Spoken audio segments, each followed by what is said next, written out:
To look in the face ಅಂದರೆ ಮಕ್ಕದೊಳಗೆ ನೋಡೋದು ಅಂತ ಅಲ್ಲ ಸ್ನೇಹಿತರೆ.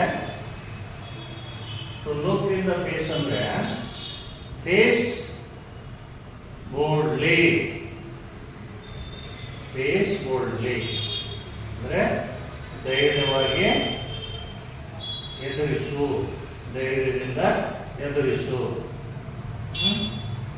ಅಂದರೆ ಜೀವನದಲ್ಲಿ ಯಾವುದಾದ್ರೂ ಸಮಸ್ಯೆ ಬಂದಾಗ, ಪ್ರಾಬ್ಲಮ್ ಬಂದಾಗ ಅದನ್ನು ನಾವು ಧೈರ್ಯವಾಗಿ ಎದುರಿಸಬೇಕು ಸ್ನೇಹಿತರೆ. To face the problem boldly. The problem is to face boldly. The problem is to face boldly. ಯಾವುದೇ ಸಮಸ್ಯೆಯನ್ನು ನಾವು ಧೈರ್ಯದಿಂದ ಎದುರಿಸಬೇಕು ಸ್ನೇಹಿತರೆ. ಜೀವನದಲ್ಲಿ ಯಾವುದೇ ಸಮಸ್ಯೆ ಬಂದಾಗ ನಾವು ಹೆದರ್ಕೋಬಾರ್ದು, ಆ ಸಮಸ್ಯೆಯನ್ನು ಧೈರ್ಯದಿಂದ ಎದುರಿಸಬೇಕು ಸ್ನೇಹಿತರೆ.